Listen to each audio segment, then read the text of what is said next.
मुर्तज़ा अब्बासी की पुलिस तहवील आज ख़त्म होगी।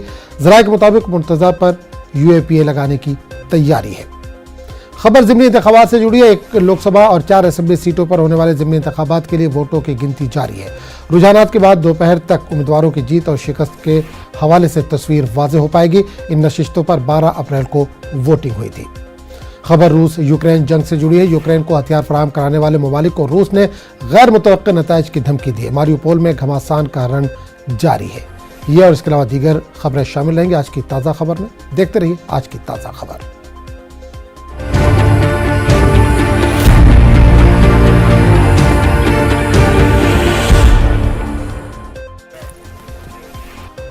शुमाली कश्मीर के जिला बारामूला के गोशाबुक पटन में बीती शब मुश्तबा मिलिटेंटों ने एक सरपंच को गोली मारकर हलाक कर दिया।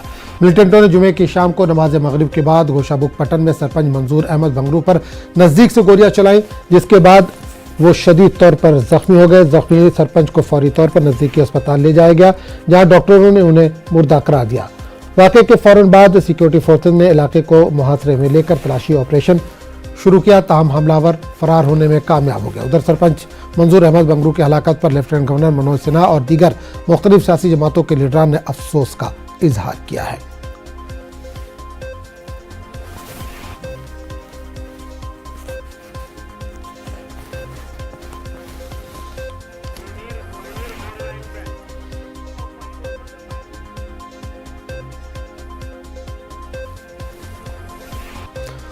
और इस पूरे मामले पर बात करेंगे, अपने नुमाइंदे मुनीर के पास चलेंगे। इस वक्त मुनीर हमारे साथ जुड़े।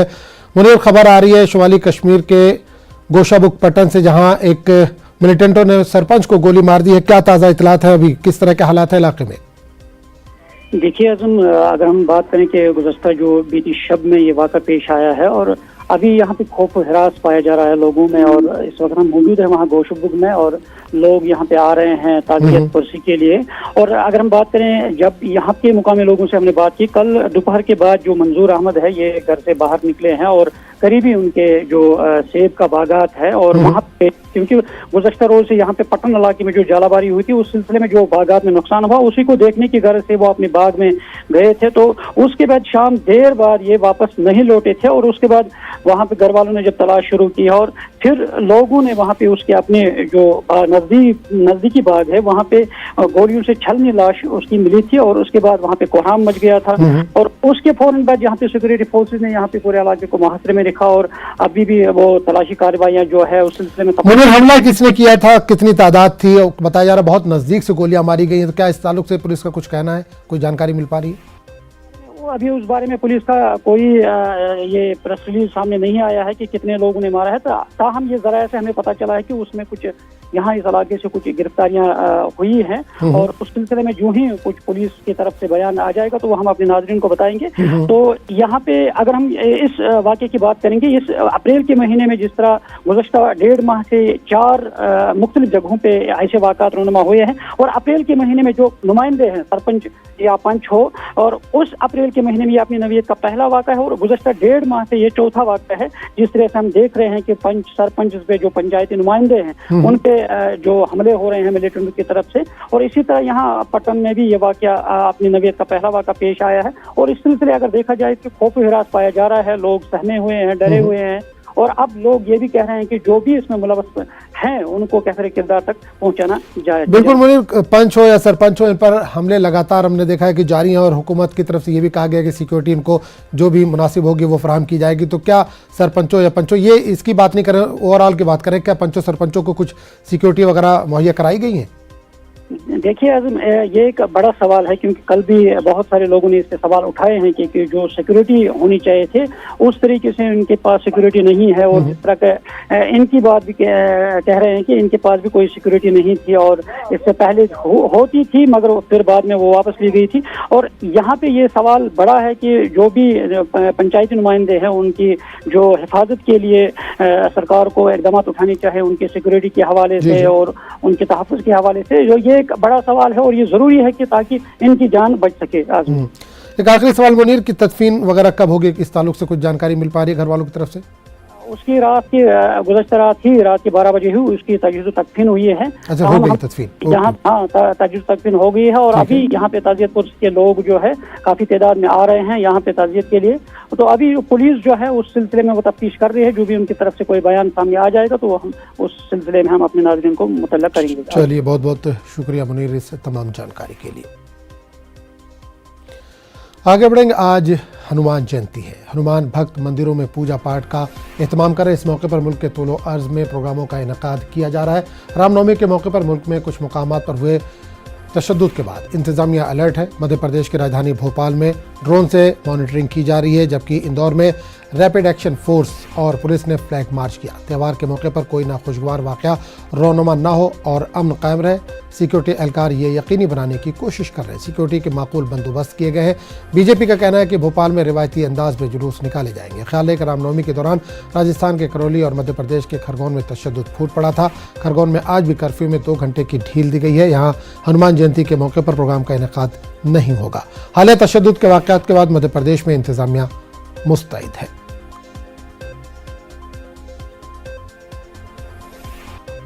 प्रशासन का काम है अपनी शर्तें और गाइडलाइन का पालन करना। जुलूस निकालने वालों का काम है कि वो जो धार्मिक उनकी मर्यादाएं हैं उन मर्यादाओं के तहत जुलूस निकालें। समाज के सभी वर्ग के लोग सम्मिलित हों। आग्रह यह है कि जुलूस कहीं से भी निकलेगा, कोई बाजे आजे बंद नहीं होंगे। जुलूस निकलेगा, जो उनके भजन है वो भजन चलेंगे, जो उनके गीत हैं वो गीत चलेंगे। जुलूस शांति से निकलेगा। जुलूस पर दूसरे के धर्मों के लोग स्वागत करेंगे तो उनके धर्म का जब निकलेगा तो ये धर्म वाले स्वागत करेंगे। पत्थर फेंकोगे तो जवाब मिलेगा। और इस पूरे मामले पर बात करने के लिए हम सीधे रुक करेंगे भोपाल का, जहां समानुमान मेहताब आलम इस वक्त जुड़े। मेहताब, आज हनुमान जयंती है, किस तरह की तैयारियां की गई हैं भोपाल में? आजम, हनुमान जयंती को 3 तरीके से देखने की जरूरत है। एक तरीका तो ये है कि हनुमान जयंती को लेकर साई संत सोसाइटी के जरिए 10 अप्रैल को जो दरख्वास्त दी गई थी और 16 शर्तों की बुनियाद पर मोकवा पुलिस के जरिए उनको जुलूस निकालने की इजाजत दी गई थी, उसे 15 अप्रैल को मनसूख कर दिया गया। दूसरी की बात यह है कि यह बगैर इजाजत के आज जुलूस निकलेगा। भोपाल की काली मंदिर से निकलेगा शाम 4 बजे और शहर के मुख्तलिफ रास्तों से होते हुए सिंधी कॉलोनी पर इख्तिताम पजीर होगा। जुलूस को लेकर पुलिस के जरिए सख्त निगरानी का इंतजाम किया गया। ड्रोन से भी निगरानी की जाएगी। 600 पुलिस एहलकारों को तैनात किया जाएगा। इसी के साथ साथ मुस्लिम समाज के लोगों ने भी जुलूस का इस्तेमाल करने की तैयारी की है। अगर हम आज हनुमान जयंती के अलावा जो है रामनवमी की भी बात करें 1 हफ्ते पहले, तो उस वक्त भी मुस्लिम समाज के जरिया जो है उसकी जो है इस्तेमाल किया गया था। और इसके बाद हमें खास बात और बताते हैं कि भोपाल में एक हनुमान मंदिर है जवाहर चौक पर, वहां पर जो भंडारा होता है आजम, उस भंडारे में खिलाने वाले सारे मुसलमान होते हैं। तो भोपाल की गंगा जमनी जो तहजीब है उसका नजारा भी देखने को मिलेगा। यहाँ पर हिंदू भाइयों की अकीदत जो आस्था है वो भी देखने को मिलेगा।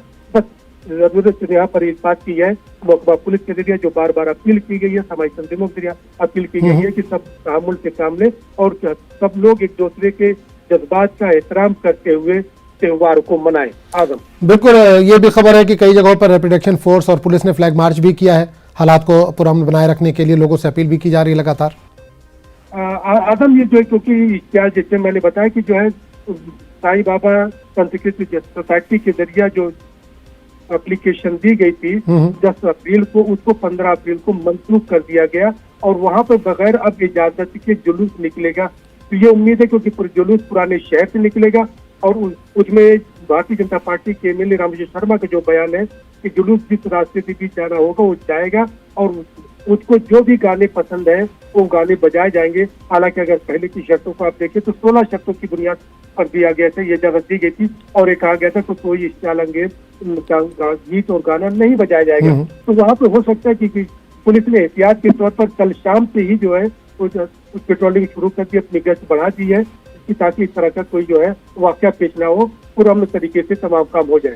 बिल्कुल बेहतर, आपने बताया कि 4 बजे के बाद इजाजत तो नहीं मिली है, बिला इजाजत ये जुलूस निकल रहा है। तो किन इलाकों से ये जुलूस गुजरेगा, क्या इसका कुछ रूट तय हुआ है?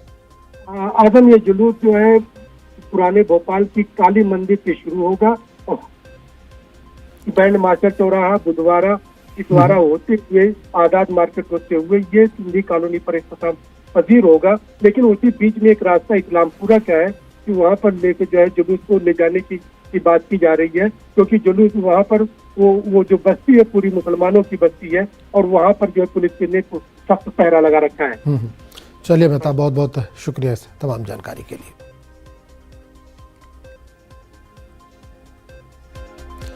मुल्क भर में लाउड स्पीकर से अजान दिए जाने के खिलाफ शुरू हुआ प्रोपेगेंडा मुसलसल बढ़ता जा रहा है। अलीगढ़ में जहां विद्यार्थी परिषद ने 21 चौराहों पर लाउड स्पीकर लगाने का मुतालबा किया था, तो वहीं इंतजामिया की जानिब से बगैर इजाज़त के अब कुछ हिंदूवादी तंजीमों ने लाउड स्पीकर लगाकर हनुमान चालीसा पढ़ना शुरू कर दिया है। अलीगढ़ में पहले युवा क्रांति मंच और अब अखिल भारतीय हिंदू महासभा के जिम्मेदारान ने छतों पर लाउड स्पीकर लगाकर हनुमान चालीसा पढ़ना शुरू किया, जिसकी तस्वीरें सोशल मीडिया पर ज़बरदस्त वायरल हो रही है। मज़कूरा मामले में अभी तक पुलिस की जानिब से कोई बयान सामने नहीं आया है। वहीं जब विद्यार्थी परिषद ने अर्दाश्त दी थी तब अफसरान ने ज़ाब्ते के मुताबिक कार्रवाई करने की बात कही थी। हिंदू महासभा के जिम्मेदारान का कहना है कि उन्होंने अपने सभी यूनिटों से कहा है कि वो लाउड स्पीकर लगाकर हनुमान चालीसा पढ़े।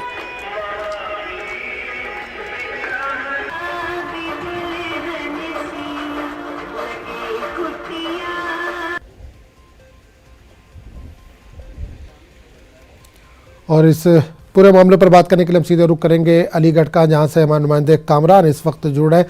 कामरान, अजान और हनुमान चालीसा को लेकर तनाज़ा बढ़ता जा रहा है। अलीगढ़ में इस वक्त क्या कुछ चल रहा है? विद्यार्थी परिषद ने हनुमान चालीसा पढ़ना शुरू किया, चौराहों पर लाउड स्पीकर लगाने की बात हो रही है।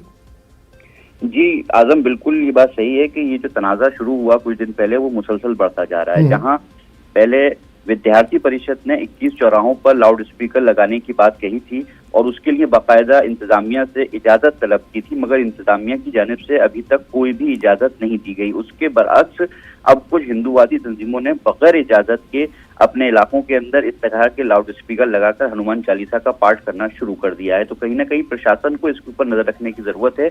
वहीं इन लोगों का वाज़ेह तौर पर यह कहना है कि जिस तरह से एक मजहब को लाउड स्पीकर के जरिए अजान देने की इजाजत है दिन में 5 बार, तो हम लोगों को भी इस तरह से हनुमान चालीसा पढ़ने की इजाजत मिलनी चाहिए। मगर कहीं ना कहीं ये जिस तरह का मामला है इसमें पुलिस बहुत हसासियत बरत रही है और पुलिस का यही अभी तक रोल रहा है कि कहीं इस तरह का कोई मामला सामने ना आए। मगर जिस तरह से सोशल मीडिया पर ये 2-3 वाकये सामने आए हैं, पहले युवा क्रांति मंच की तरफ से इस तरह की एक कोशिश की गई जहां बड़ी तादाद में लोग जमा हुए, छतों पर लाउड स्पीकर लगाए और हनुमान चालीसा का पाठ किया गया।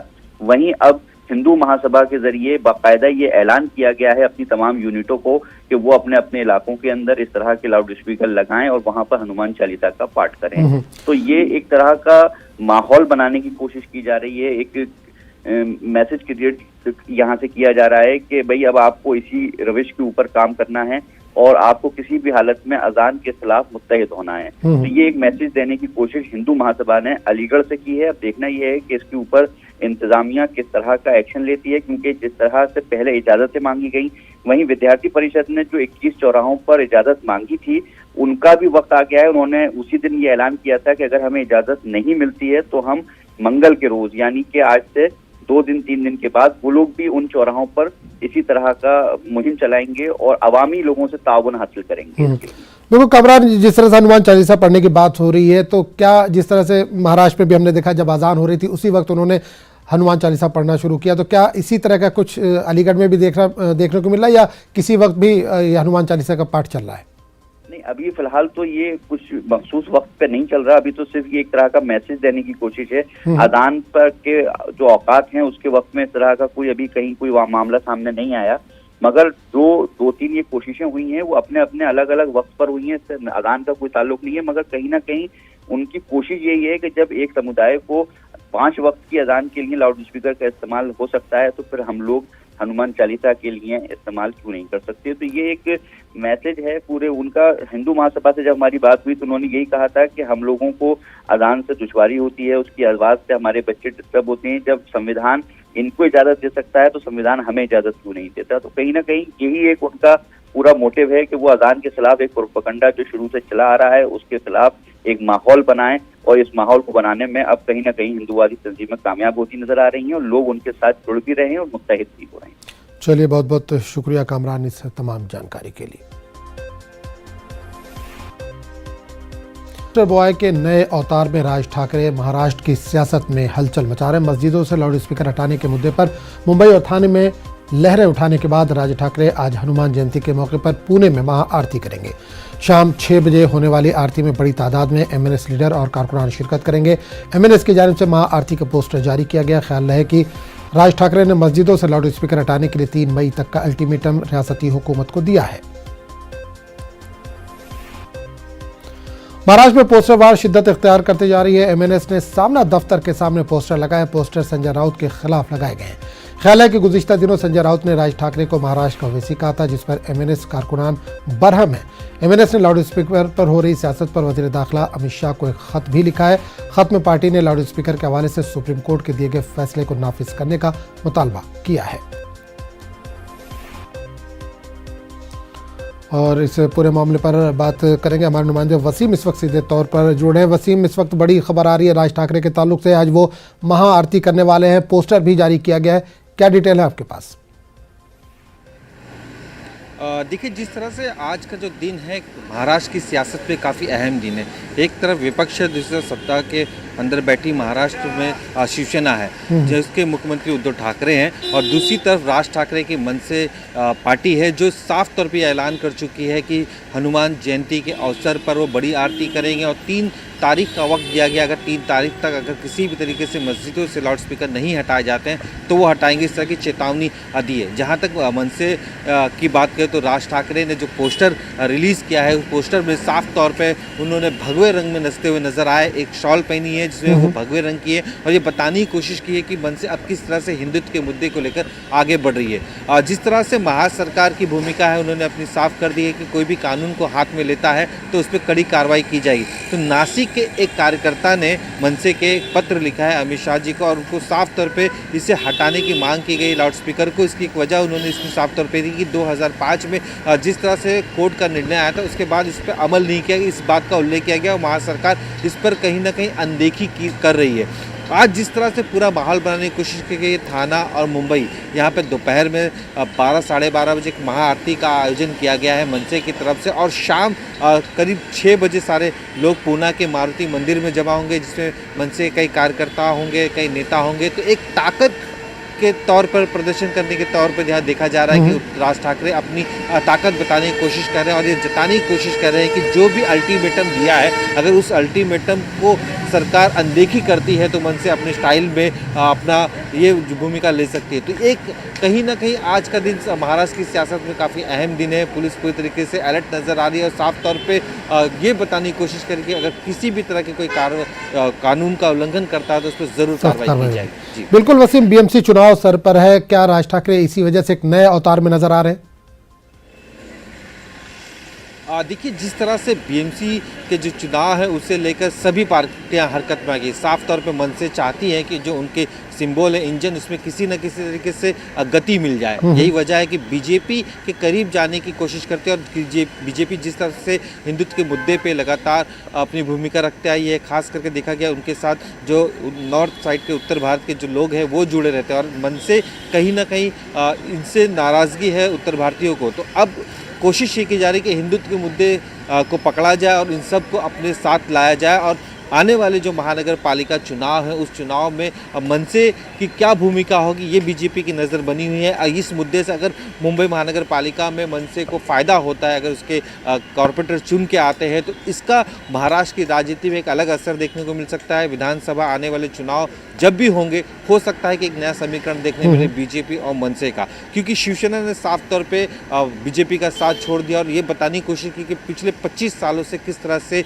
उन्होंने धोखा खाया है और अब उन्होंने बीजेपी को खड़ा किया और बीजेपी उन्हें खत्म करने की कोशिश कर रही है। जब से महाविकास आघाड़ी की सरकार में उद्धव ठाकरे शामिल हुए और मुख्यमंत्री बने उस वक्त से लेकर अब तक मनसे हो या बीजेपी सभी ये बताने की कोशिश कर रहे हैं कि हिंदुत्व के मुद्दे को शिवसेना खो चुकी है। अब वो हिंदुत्व नहीं रहा शिवसेना में जो पहले बाला साहब ठाकरे के ज़माने में हुआ करता था, ये बताने की कोशिश कर रहे हैं, घेरने की कोशिश करती है। तो एक मराठी वोटर्स किस तरह से शिवसेना को छोड़ मनसे की तरफ आएंगे, एक पहल के तौर पे देखा जा रहा है। अगर ये पहल सक्सेस होता है तो एक अलग समीकरण देखने को मिल सकता है, लेकिन ये साफ है कि बड़ी महानगर पालिकाओं पे मनसे चाहती है कि जो उसके वोट बैंक में सेंध लगी है, क्योंकि जब ये पार्टी बनी तो उस वक्त उनका अच्छा परफॉर्मेंस था, उनके पास 13 विधायक थे, नासिक में पूरी सत्ता थी और उसके बाद बीएमसी में भी काफ़ी कॉरपोरेटर थे। लेकिन जैसे जैसे वक्त बीतता गया ये जो संख्या है कम होती गई, एक विधायक और कुछ ही कॉर्पोरेटर बचे हुए, तो जो सत्ता है राज ठाकरे के हाथ से निकल चुकी है। ऐसे में एक ही वक्त है, एक ही चारा है उनके पास, हिंदुत्व का मुद्दा, और इसी मुद्दे को लेकर वो बिल्कुल चुनावी मैदान में जाने की कोशिश में।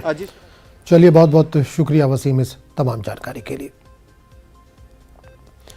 मुंब्रा में पॉपुलर फ्रंट ऑफ इंडिया ने एक एहतजाजी मुजाहरा किया जिसमें PFI के मुकामी सदर अब्दुल मतीन शेखानी के खिलाफ इश्तियालंगेज बयान देने के मामले में मामला दर्ज किया गया है। एमएनएस के जरिए मस्जिदों से लाउड स्पीकर हटाने के अल्टीमेटम के खिलाफ कल PFI ने एहतजाज किया था। इस एहतजाजी रैली से खिताब करते हुए अब्दुल मतीन ने कहा था कि PFI मुल्क में अमन अमान चाहती है और वो मुल्क के हर मजलूम के साथ है। इन्होंने शरपसंदों से उनको इंतबाह दिया था कि वो मस्जिदों और मदारिस को नुकसान पहुँचाने का ख्याल दिल से निकाल दें। इन्होंने कहा था कि हमें छेड़ोगे तो हम भी नहीं छोड़ेंगे।